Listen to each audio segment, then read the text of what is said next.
Good morning सगळ्यांना. इथे बघा सकाळ सकाळच्या छान अशा वातावरणात ना खूप छान वाटतं बरं का. कोंबड्यांचे आवाज, चिमण्यांचे किलबिलाट, जनावरांचे आवाज असं ऐकायला खूप छान वाटतं.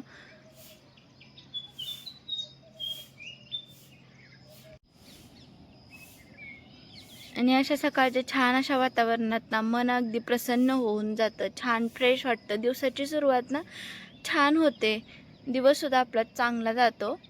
बिनचपलीचाच व्यायाम. होय. Good morning. गुड मॉर्निंग म्हणलं.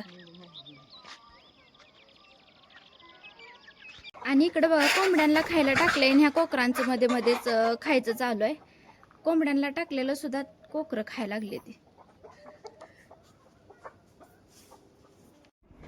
आज काय नाश्ता वगैरे बनवायचा नव्हता कारण खूप उशीर झाला होता उठायलाच त्याच्यामुळे. आणि मग म्हटलं नाश्त्याचं टाईम घालवण्यापेक्षा डायरेक्ट स्वयंपाक बनवलेला बरा, म्हणूनच इथे ना भाजी तोंडल्याची बनवणार आहे मी. आणि इकडे बघा इकडे सगळ्यांसाठी असा चहा ठेवला होता आलं वगैरे घालून.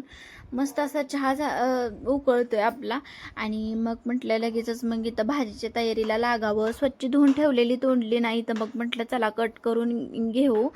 आधी एक व्हिडिओ मी टाकलेला आहे तोंडल्याच्या भाजीचा, तर सेम तशीच मी आज इथं भाजी बनवणार आहे. आणि हो, घेवड्याची शेंग सुद्धा बनवणार आहे मी. आणि इकडे बघा तवा चांगला असा तापला होता, मग काय मुठभर तीळ ना तव्यावर चांगले असे खमंग भाजून घेतलेत मी. आता का तर मला घेवड्याच्या शेंगेसाठी तीळ पाहिजे होते. छान मस्त घेवड्याची शेंग मी बनवणार होते बरं का.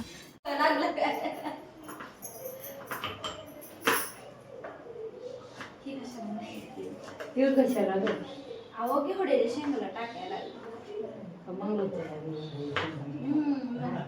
भाजलं चांगला खोबरं ओलं खोबरं घालायचं आहे. ओलं खोबरं ती काढल्याला का नाही चालत? नाही चालते, काय नाही त्याला. चांगलं आहे आमची खोबरं एवढं मोठं काढलं. आता ते तोंडलं कसं करायचं? भाजून नाही, डायरेक्ट फोडणी घालणार आहे.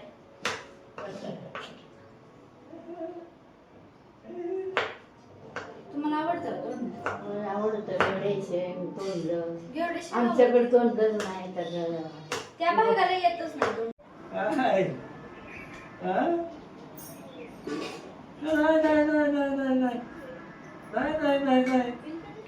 हसा की जरा हसा हसा. नको नको नको नको पकडा येतोय काय?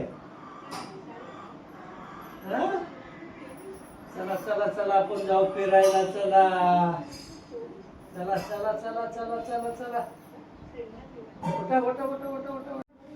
आणि इकडे बघा मग घेवड्याच्या शेंगाचा आणि तोंडल्याच्या भाजीचं ना मसाला पुरेल एवढा बनवायचा होता. मग लसूण खोबरं कोथिंबीरीचं वाटण केलं. जे तीळ मगाशी भाजले होते त्याचं सुद्धा इथं मी वाटण करून घेतलं. आता इकडे ना कढई तापायला ठेवली होती म्हणून जिरे मोहरीची फोडणी दिली. छान असं जिरा मोहरी तडतड दिला आणि लगेचच मग बघा जो मसाला बनवला होता ना वाटण, खोबरं कोथिंबीर लसूणचं, ते इथं मी घेवड्याच्या शेंगेला पाहिजे तेवढं घेतलं बरं का. मी छान असं तेलात ते सुद्धा चांगलं भाजू दिलं. आणि मग नंतर ना 1 चमचा मी त्याच्यात हळद टाकले. आता तिखट न बनवताना मी मिठाची शेंग बनवणार आहे कारण घरात सगळ्यांनाच मिठाची शेंग खूप आवडते. सारखंच तिखट खावंसं नाही वाटत ना त्याच्यामुळे. आणि इकडे बघा नीट केलेली शेंगना चांगली स्वच्छ धुवून घेतली आणि मग लगेचच मसाल्यामध्ये टाकली. आता चांगली अशी हलवून घ्यायची, 2-4 मिनटं अशी वाफलू द्यायची.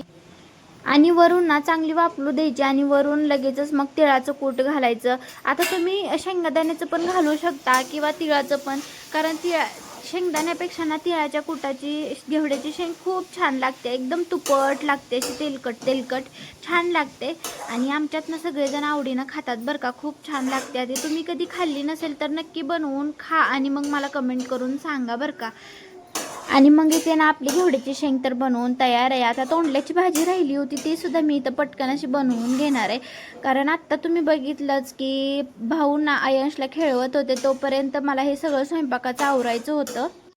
आता इथे घेवड्याची शेंग तर झाली होती, मग लगेचच तोंडल्याची भाजी मी बनवायला घेतली. आता काय नाही आहे त्याच कढईमध्ये ना मी तेल टाकलं पाहिजे तेवढं, जिरे मोहरीची फोडणी दिली आणि जो मगाशी मसाला जो बनवला होता लसूण कोथिंबीर खोबऱ्याचा तो इथे मी टाकलेला आहे आणि तो सुद्धा चांगला असा भाजून द्यायचा. हळद टाकायची, थोडंसं काळं तिखट, घरातलं आपलं काळं तिखट जे असतं ना ते इथे टाकायचं आणि मग वरून ना आणि इथे ना काळा मसाला वगैरे घालायचा आणि छान भाजू द्यायचा आणि मग लगेचच इथं ना जी तोंडली कट केलेली होती ती चांगली अशी स्वच्छ धुवून घ्यायची आणि लगेचच मग त्या मसाल्यामध्ये टाकायची आणि छान असं हलवून घ्यायचं.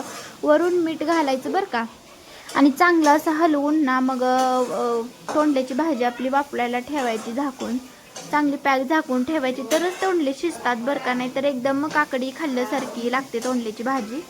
जाडसर असा शेंगदाण्याचा कूट घालायचा, छान लागते तोंडल्याची भाजी. आणि मग मी मगाशीच कणिक मळून ठेवली होती, लगेचच मग चपात्या लाटायला घेतल्या. तर कसा वाटला व्हिडिओ नक्की कमेंट करून सांगा, लाईक शेअर आणि सबस्क्राईब करा. भेटू परत, बाय.